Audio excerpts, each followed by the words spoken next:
small groups of people, not massive groups of people, small groups.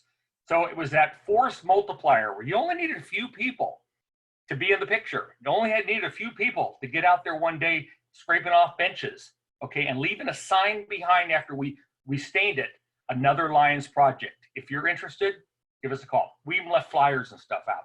So again, we were trying to lionize the community. So the traditions part was the most difficult one, and I think this is probably the most relevant thing for people to take away today. So the first thing we did was we changed our name. We were the Seal Beach Host Lions Club, and there's a lot of other clubs that are Host Lions Club. But we kind of realized that in the community, it means nothing. It's a Lions term. It shows it's a sign of honor within Lionism, but it means nothing in the community. And what was the first thing that said we've got to change this is when we got listed on a list of organizations in the community under H, Host Lions Club. We weren't under Seal Beach Lions Club. We were Host Lions Club. So the name Host, which was controversial amongst a lot of our legacy members to remove it, we removed that name. The word Host was gone. We were the Seal Beach Lions Club. The second thing was a logo change, and this was really branding. We took the, and you've seen it a million times, the Lions logo with "We Serve" underneath. We took that same thing and we reworked it and we made it a little bit more modern. We have a wave on it and it says "We Serve Seal Beach," and it's got the Lions International logo. And that became our brand, and that's the brand we use today. It's consistent in everything we do, and all three of our Leo clubs have a brand that looks just like it, except for it's got the Leo logo and it's got the name of their club on it. Traditions like singing a song at a meeting. And this came from going to La Habra and with a bunch of our new good-looking blonde Lions, and they were singing a song, and I looked over at them, and it was Lindsay and Otto and a couple others, and none of their lips were moving. And I wondered, I know this song, you're not that young. And I asked them afterwards, and they said, well, one, I don't really know the words, and two, it's really corny.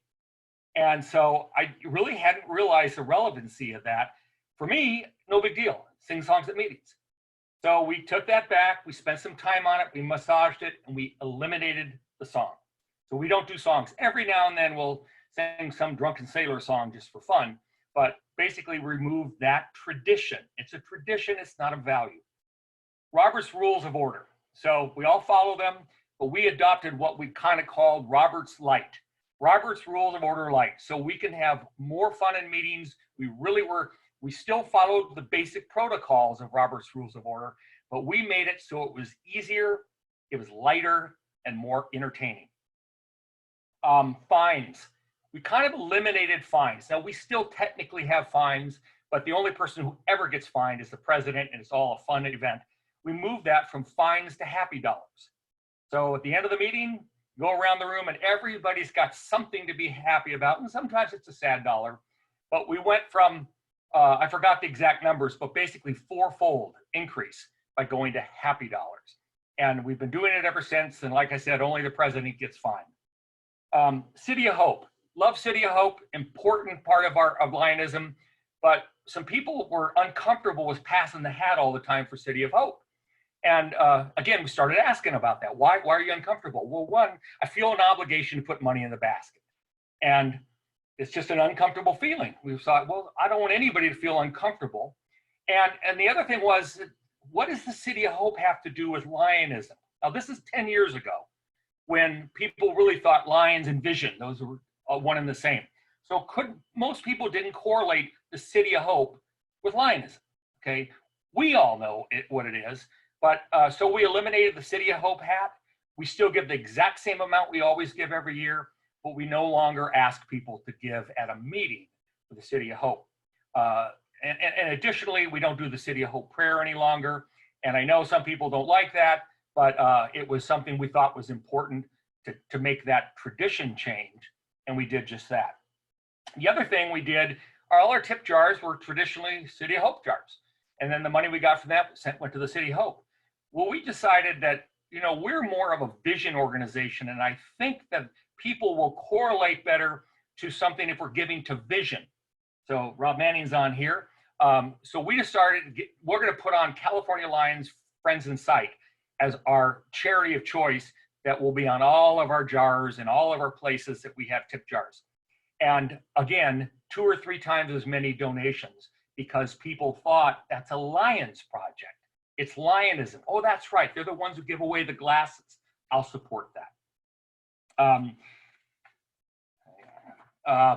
Lower costs. So I talked about lowering our costs and membership dues. We did that in several areas, and we coupled the change with having to obviously adjust our admin budget. We said, I think we could lower dues. I think we can make it up through happy dollars, and we can make it up through volume. And we definitely made it up through volume. We shortened meetings, decided we had this opportunity to go to a place with no meals. And we thought, well, gosh, that's not very traditional, not having a dinner. But we went to a place with a great bar, which is really important in our club, but no more meals. And that shortened the meeting by 45 minutes. So we start at 7, we're done at 8. And the only reason we go longer is because happy dollars go crazy. And so we can get people out of there at a reasonable time. Lions technology. So at meetings, we use the screens that are in our meeting location. We project the agenda, and we show pictures of previous events. We show videos, and we've even had Governor Mark on live with us one time. And so using technology as opposed to the old style of throwing paper on the tables. The other note is, and this is really a membership thing, but rather than passing the sign-up sheets, every table has a sign-up sheet. They're all identical. And so it never has to leave the table. So as the speaker's talking about a project, you don't have to wait for the sign-up sheet to get to you. It's right there in front of you. And that was just a tip I think everyone should consider. Wearables. You know, as much as we'd like to be totally branded with exactly the same everything, the one thing we realized was because we're going to have different age brackets and different kinds of need to meet the needs of different kinds of people, we have polo shirts, t-shirts, button-down shirts that you leave open. We have tank tops, and we have hoodies. But the one thing we kept consistent was, let's have a lanyard. That'll be the one thing we ask everyone to wear no matter what. Wear your lanyard, wear your badge. Okay, and you can't really see it, but these are little tiny pins. We went away from the vests, and it's small pins. Club pins are small, they can fit on a lapel, and the kind of pins we give out or try to receive are small enough to go on the lanyard. So it does give us the one thing that's consistent is this. And one little note on the badges. These badges, it used to cost us $14 to do a badge for a member. This is 35 cents. 70 cents if you double side it. Okay, so very simple to do. It's got a picture of the pier. We change it every couple of years, and very customized. It can be done in just minutes. 35 cents a badge. Joan, we'll come back to you about badges. Remember that, Mark. Okay. Let's see what else. Okay. So all these changes were really kind of focusing on traditions and trying to be relevant to today's society and the people we were looking for to join the club. And so when I say younger people, you know, I thought I was in tune, but I found out I was not. Okay. And so we reached out and talked to people that were potential members, people that were involved in the community and very influential. Tell us about what you think Lions are. And I think we all have heard the stories. And because when I first joined, I thought it was a bunch of old fat guys with alcohol problems. And so now here I am, an old fat guy with an alcohol problem. So that was a reputation we had to try to overcome. And it's still tough to shake completely today. So some of these changes, or many of these changes, were really resistant by what I'll call legacy Lions. Now, I'm a legacy Lion. I'm 31 years in Lionism. But I and many others kind of were progressive enough to realize that these traditions from the past are from the past. We need to make them relevant for today. So this is a great story I sort of end this part with, is a female member, about my age, about this little less time in Lionism. She, after we made some change, I forgot which one it was. It might have been the song, it might have been the City of Hope, but she said, I'm tired of all these changes. We need to go back to our original traditions, our original traditions. Now, I know what she was thinking. She was thinking to when she joined, right? So I got up and said, okay, if we do that and go back to our very original traditions, there will be no women in this club. And that basically ended the subject, okay? And so if you really go back to 10 cents for a fine, no women in the organization, obviously Lions had to change and evolve to make it more relevant for today. So those are big changes. That's a big change, adding women to the organization. But some of the small changes sometimes are, I think, really important to people, more so than maybe we realize. So in summary, it really was making ourselves more relevant in the community, making sure the community knew who we were, getting as involved as we could in a hands-on way. Didn't cost much money. We were just trying to expose ourselves as often as we possibly could. And it wasn't long. We didn't wait a year, by the way, because people started asking, and we started asking, and we became more relevant. We thought it would take a year. It didn't, but we built it, and they came. So here we are 10 years later, and we grew to 300, and I don't know where we're at now, 385 members, something like that. And we will drop 10% of our members. We do every year. And we've gotten several people that say, I've moved to Delaware, Texas, and different places, or it's just not for me. We're going to work really hard this year because of COVID. If there's people that can't afford it, we'll work with them. But and that's sort of a different thing. But every year that 10% of our members, that 30 to 40 members, I think last year was only 14, but whatever that number is, it will be through natural attrition. It just happens. But then we'll grow 60 next year. We'll be growing 20, 30 a year. So do we really need all those hands right now during this pandemic? No. Right now, it's actually, if anything, it's kind of a handicap, because how do we keep our members engaged when there's so little we can do except for in small groups? And there was a group out doing birthday drive-bys today. There was a group on the weekend doing a food drive, but it's small groups. So we're trying to stay relevant in the community, keep our name out there. And so as we only collect dues once a year, by the way, and it's in May, due by the end of the month, $110. It's $40 for a Leo Lion. It's $85 for a family member. There's a few others. And we only do it once a year.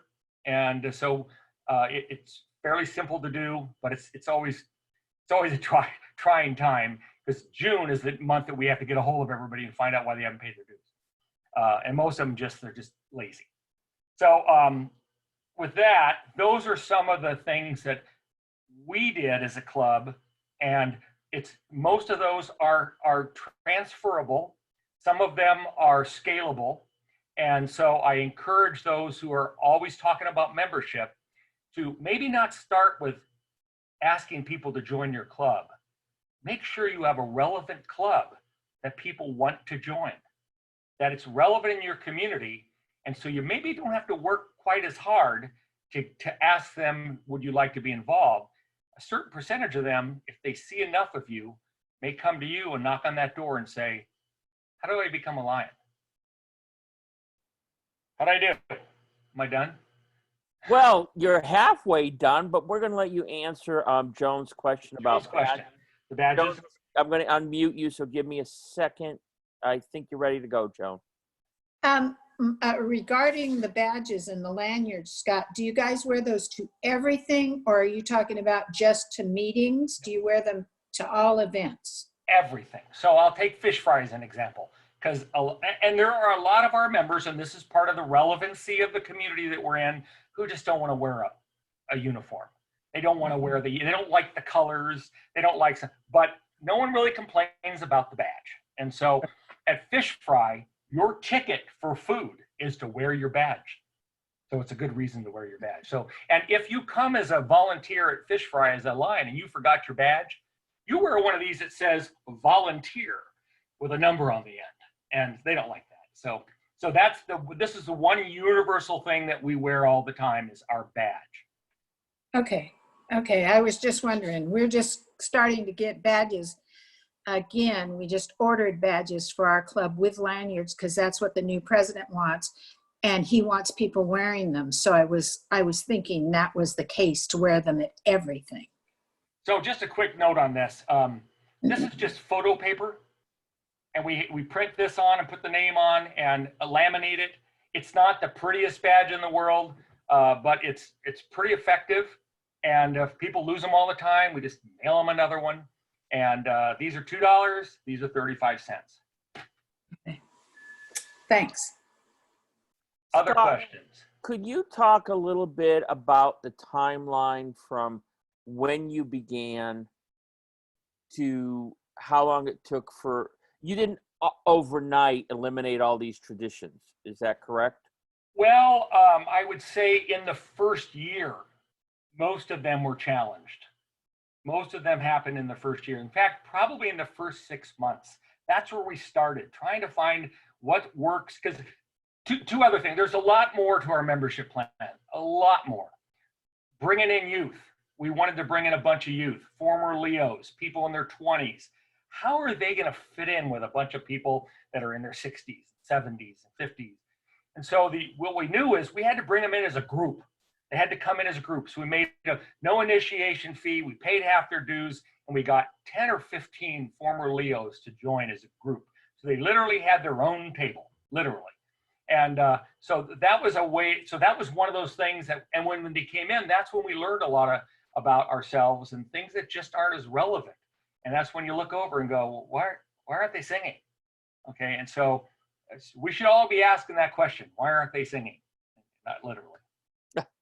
But it was in the first year. I'll tell you, we had a huge battle over the name host, and we had to revise it. We did not drop it from Lions International, but we agreed to drop it from all marketing, all signage, everything. And the only time it ever showed up was on an LCI report. And then a couple years later, when no one was paying attention, we voted to remove the name host. I know that personally because you stole our bell. Good. We have Monica Miller from Huntington Beach has a question. Monica, you are now unmuted.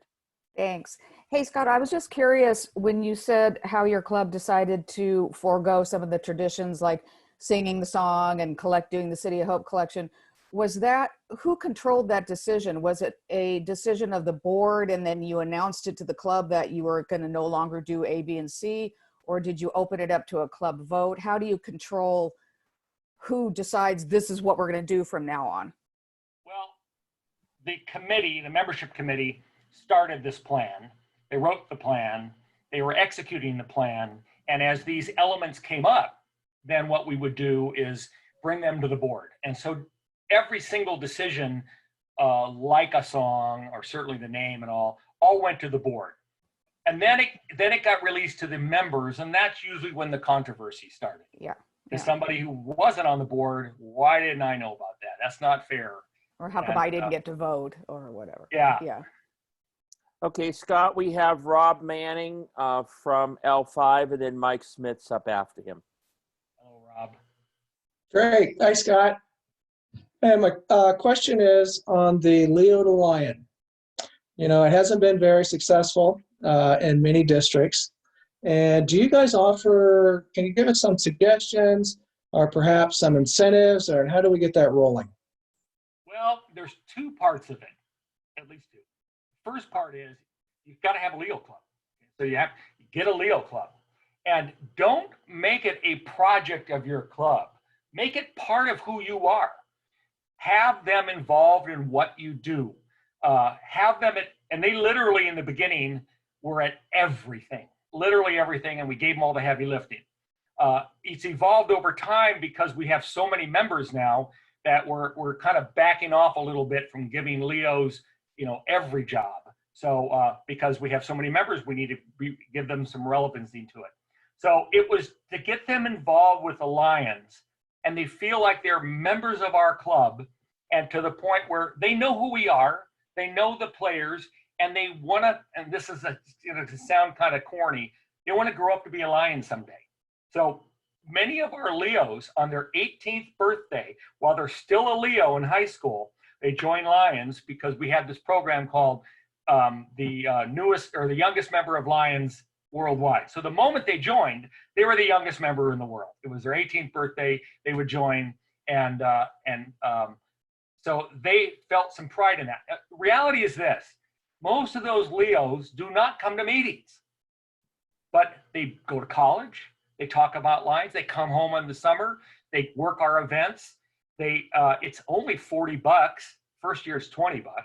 And the parents often are paying the dues because I'm the treasurer right now and I see who's paying dues. Parents are doing it. It just keeps them involved and they feel like it's a continuation of their Leo service. And although they're not physically doing a lot of service, they're maintaining their membership. And I think we have 25 Leo Lions right now. But when you turn 30, by the way, or now it's 35, you're no longer classified as Leo Lions. We have lots of former Leo Lions or Leos who are Lions and have been for years. In fact, my son, who started when he was 21, he is 2 years away from being eligible for life membership because he's 36 years old. He was a Leo for 5 years. He's 2 years away from 20 years in Lionism. And we have several others that are like that. Okay, Scott, we've got Mike Smith up, then David, then Buck. So Buck, you're number 3, and Mike Smith from Orange County Central is up next. Oh, Scott, in the master plan, when you guys were developing it, did you plan on having a drop in your legacy members? Because I know the Lions get pretty serious about their traditions, and so as my club has plenty of them. So I like a lot of the stuff that you're doing, but did you plan on some kind of a membership drop as a result of it? And how, if you did, how did that work out? Well, that's a good question. And I don't think we knew there was going to be some controversy. We effectively lost no legacy Lions who truly had been in the club for a while. We lost some people for different reasons, but we didn't plan on it. We expected there to be a little bit of a fight, but nobody left. Nice. Thank you. Okay, and now we have another Orange County Central, David. Thank you, Governor. I'm super happy to see Rob Manning on here today. Rob and I joined Lions almost at the same time in 2 different communities. And we both stumbled on Seal Beach. And we've been huge fans of Seal Beach from the start because Seal Beach is really all about the service. And that's how you attract membership. And I think Rob and I have both shared this frustration that so many people have asked us, how does Seal Beach do it? And we share with them, and then they refuse to take that information and make it work.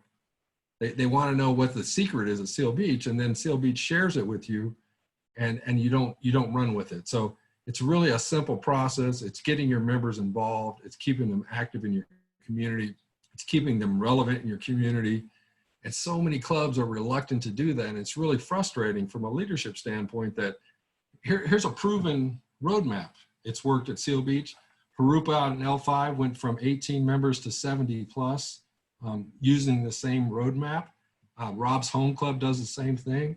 But there's so many clubs that say, I can't grow, we can't grow. And here's a great roadmap for it, and we refuse to do it. The other piece of that is they do ask the younger folks what is important to them. My daughter's on here today, Alexis. Scott has been a huge champion of Alexis from the day she started with Lions. And their club is open to hearing what the young folks want and what's important to them and what makes them relevant. So it's not a secret how we grow our membership, guys. I mean, Seal Beach is the best example that we have, but there are many, many examples that have the same model. It's service, it's young folks, it's being relevant. So thank you, Scott, for being here tonight and sharing this with all of us. I appreciate it very much, brother. And Scott, now we have Buck Hanna, president of La Habra Lions. Hello, thank you, Governor Mark. And Scott, I want to say thank you very much for sharing all this. I wrote down just about everything you said. I missed a couple of commas here and there, but I appreciate what you put out there. Some of the things we've talked about, but we haven't pushed them through yet. The wearables is a big issue because women in our club hate wearing the blue shirts that are made for men. But I made a big push this year on once a week, wear your blue shirt out in public so people see you, know that you're a part of the community. And we've tried to wear our blue shirts every time we do any kind of a function. I think that's something I kind of want to keep pushing, but the lanyards, yeah, I think that's a go-to thing too. I think we need to do that. One of my fundamental questions are, before we try to expand and bring new people into our club, is how do I get the 86 members I have now, how do I get more active? Because it seems like we almost have that 80-20 rule going in a volunteer organization, which shouldn't happen. It's always the same people. So how do you wake up those people that are paying their dues, but don't come out of the closet? Well, okay. Our youngest member is 18. Our oldest member is 93.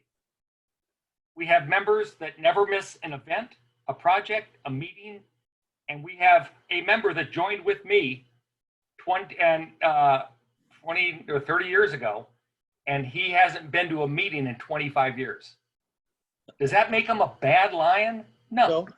He's still a Seal Beach Lion, and he pays his dues every year. And when we need some influence, because he's highly influential, he will do that for us. So we've created a culture in the club where we're, in the community, where this is the go-to organization. We weren't always this way. So when we got to that point, we have a lot of people that join for various reasons. They want to join for networking. They want to join for business. They want to join to meet people. I joke sometimes that we need to create a program called lionsmatch.com, because we have so many couples that are evolving from our club. So my son met his wife in our club. Our president is dating another member. We have several couples that got married as a result of meeting each other in our Lions Club.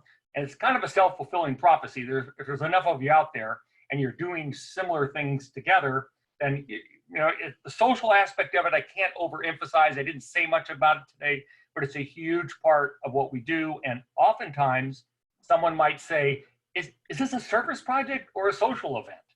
And they're usually one and the same. Okay. And but to your point of, the 80-20 rule works the same way as it does with us. It truly does.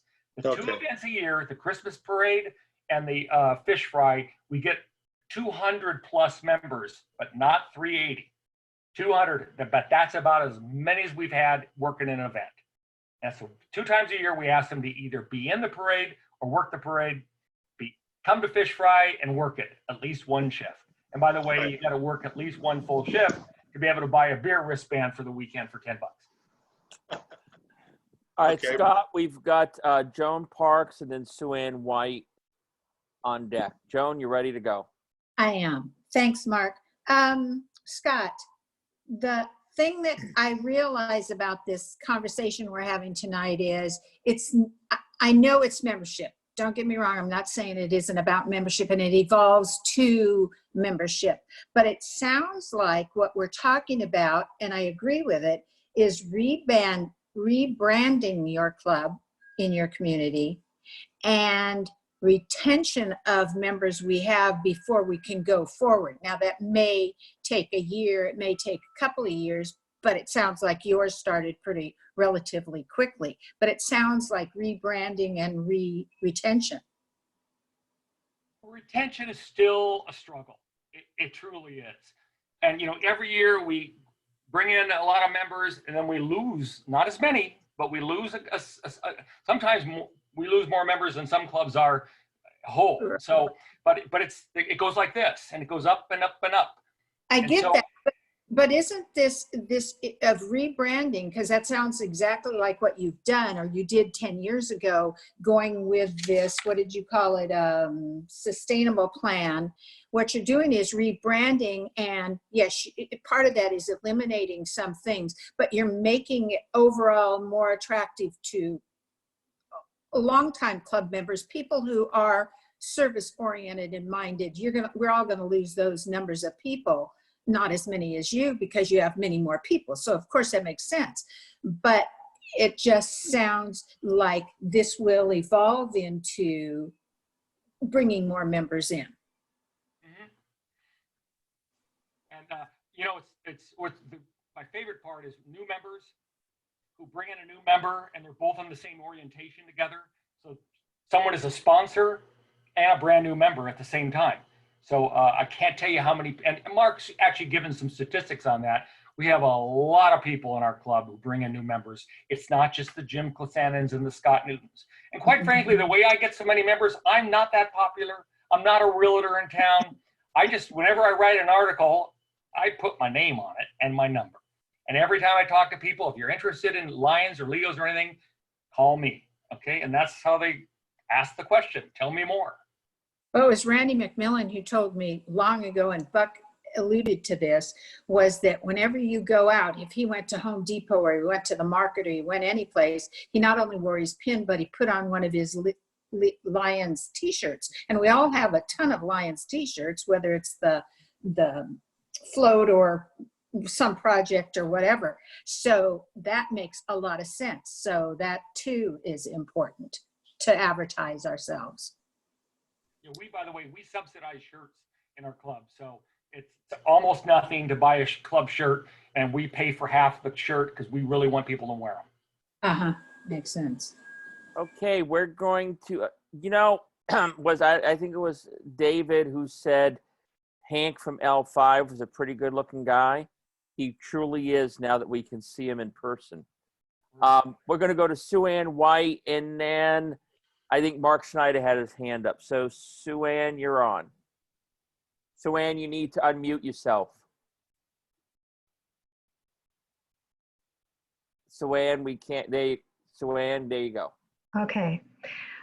So Scott, what I was listening to is almost like you're a three-tiered organization, which is not a bad thing. You have the youngsters, you have the middle of the ground, and then you have the ones that are into the legacy. And I don't see anything wrong with all three of those. If we could incorporate those things in each club, then everybody would feel like they have a place that they fit. Does that make sense? It does. And then when you have people that want to quit, well, we need these people that are quitting because they're the ones that are helping the younger ones to excel in what they're doing. We can't let them go. We have to, help them to see that they are very needed in this organization.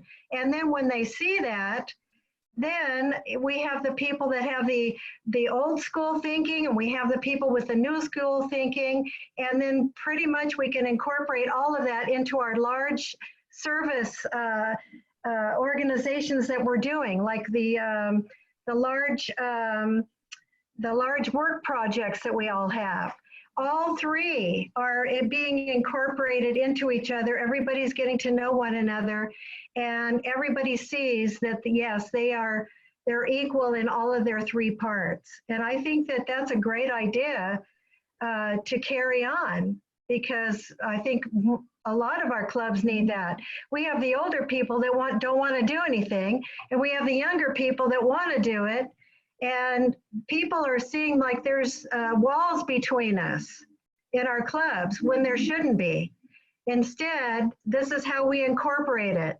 Everybody gets their say, everybody gets to do what they do. And it's like a three-tiered section. That's kind of what I see it. Three different sections. And then we can incorporate all of that. Does that make sense? It does. I don't see us as three. We're really one. As an example, Leisure World, we finally got some members to join from Leisure World. Then it got to be almost a critical mass. We had 20 plus people from Leisure World. And we kind of asked the group, hey, do you guys want to be a branch club or have your own separate club? They said, heck no. We don't want to. Why would we want to do that? We want to be part of this culture. So for us to spin people off, they want to be part of us because the culture fits them. And it should be the same for everybody. The culture fits who they are. And I guess you might say our cultural spectrum is very, very broad. Broad, right. Okay, we're going to move now to Mark Schneider from Laguna Niguel. Mark, you need to unmute yourself. Yeah, okay, there we go. Couple of things, Scott. First off, how much do you attribute Seal Beach's success to the fact that it is sort of a small town club? And the way I mean that is if you go around the rest of the country, almost every small town is going to have a Lions Club because it's the main thing in town, you know, the main thing around, and everybody wants to be part of it. And I know you guys have a large amount of activities, and you said every time somebody comes in, they have something they're interested in, they take it and run, and you encourage it as an organization. How much of that is part of the mix that you've got going? That's part one. And then the other part has to do with your administrative costs and stuff. Because you said you're subsidizing a variety of things, your dues aren't that high. How do you collect your administrative funds? Well, there's no trick to I'm going to take the second question first. We have no fundraisers for administration. It's all fines and happy dollars, and the fines really are happy dollars more than anything. And we have a raffle at the meetings. That's really where the extra money comes from. So happy dollars and half, or strictly administrative? We have a thing, we call it a treasure chest drawing. There's a key, and you're trying to win the $300 that is in the treasure chest. And we don't put the key in but once every 2 or 3 years. So that's a joke. So that's the only source for us. We have no other sources for admin, but we don't spend a lot in admin. We just don't. Okay, and we have a couple of social events a year that are subsidized, but we just don't spend a lot in admin. We don't need to. And your first question was about, remind me? About the small town thought process. Yeah. Okay, so I've always said the smaller the town, the bigger the Lions Club. And our family has a home in Wisconsin, and that whole region up there is full of little small towns, and they all have pretty sizable Lions Clubs, 30, 40, 50 people in towns of 400 or 1,000. So I do agree when there's a sense of community in your town, you have, it's easier to do some of the things we do. But let me tell you a story. You can take a section of whatever community you're in and adopt what you do right there. I tried to do this with Chapman, the Chapman Lions Club, the Chapman College Lions Club. And that was on graffiti removal. Why don't you guys take just the streets around the university and just own that? And they loved the concept. We'll own just the streets around the university, that being their community. And it didn't work out. They didn't do it. But there's no reason why you can't take a section of your community and find a sense of community in that. John Schroeder said we need a Lions Club in Irvine. He told me that recently. Because it's a big city. We should have one there. Yeah, we should. But what about La Palma? It's a tiny town. Maybe that's a better town to do it in. It's a small town that has a sense of community. And so we shouldn't be looking with the big cities. We should be looking at the smaller cities. And I think there's an interesting statistic, and I'm just going to use very broad numbers because the last time I looked is different than today. But over 40% of your members do not live in Seal Beach. That's correct. It could even be higher. Yeah, I think at the time I looked, it was 47-53, and only 53% of their members lived in the city of Seal Beach. And there's actually a term I like to use that I live in Seal Beach, but I sleep in Long Beach. Okay. And so most of the people that are Seal Beach Lions, either they did live there at one time and they just can't leave the culture, or they just love the culture and they're willing to drive from Huntington, Long Beach. If our members from Long Beach, if we became a club, we'd be the largest club in Long Beach by far. There's almost 100. Okay, but we're only a mile away, from Seal Beach, and so you don't have to live in the town that you serve, but it is easier to serve in a town that has a sense of community. So I agree with that. but I think I'm going to get to you in a second, Paul. I think that's a very interesting statistic. When you start looking at data, and Scott threw out something that was very, very important.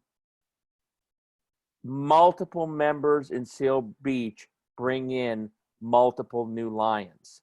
It's not one person bringing in all the Lions. And that's critical for every club to understand. We're going to take one more question, Scott, and that's from Paul Whitelock, president of Laguna Niguel. I'm going to unmute you now, Paul. Okay. You're ready to go. Nice job, Scott. Really appreciate your presentation. One of our larger administrative costs are the rental of the facility that we meet in. You mentioned that you met in a bar, and does the building give you the room because you buy liquor during the meeting? Well, it's funny. That's a very timely subject, and I see Mary Hollins on. So we moved to the Seal Beach Yacht Club several years ago, and we did it because we had members that were there, and they wanted to be more part of the community.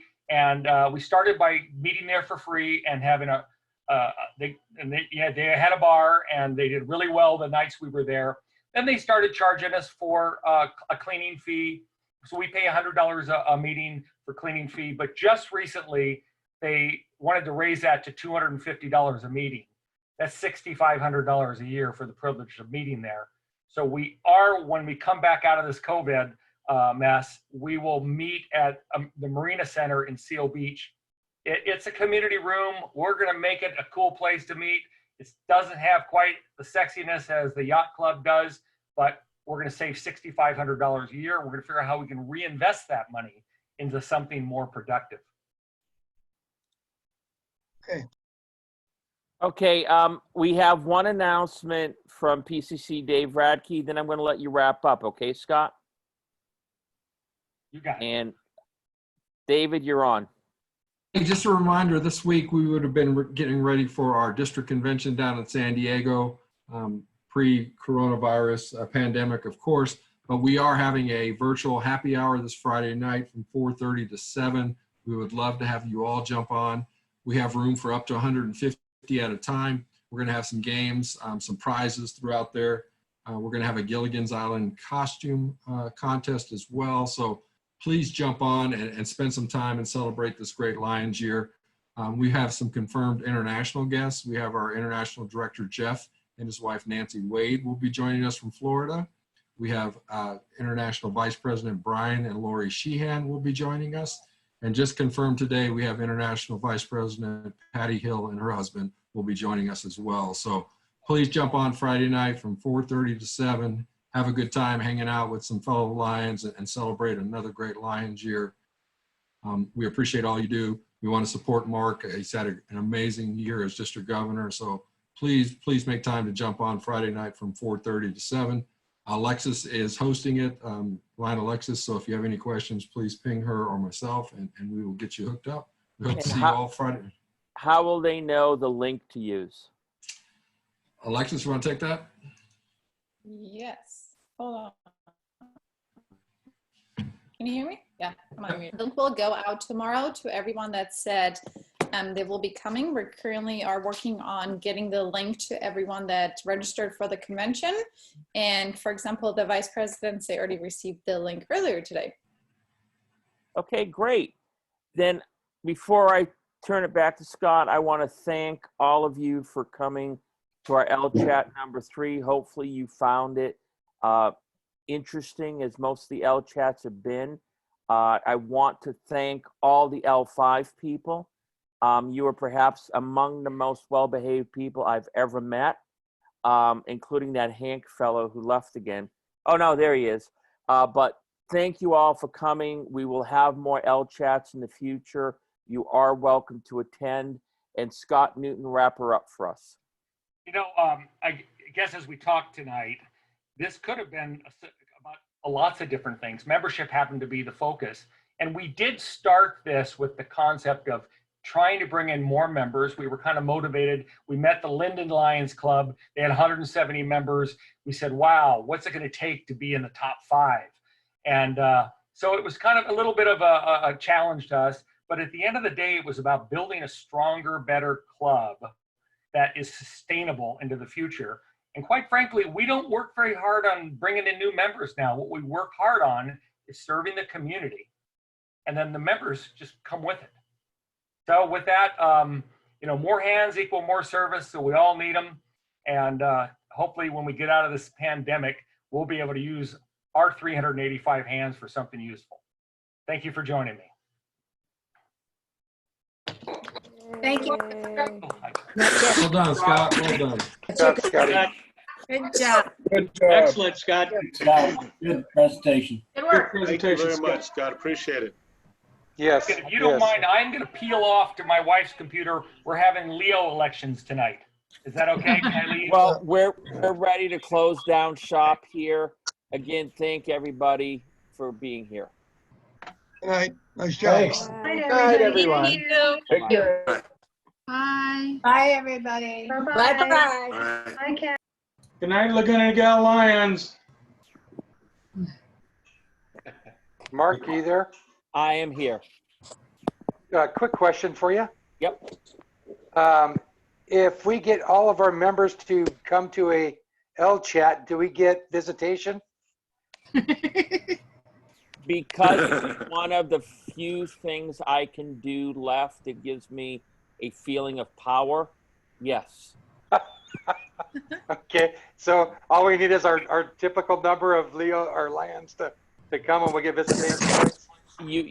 You've been getting more Lions to your meeting than you normally get in your meeting, so yes. I know. Please Thank do. you. All right. That question was from my wife. She just really wanted to know.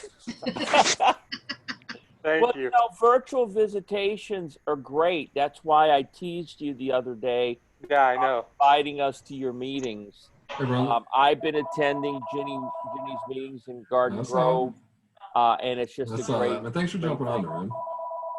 So Awesome. take care, guys. Well, thank you. Appreciate you. Talk to you later. Welcome. Bye-bye.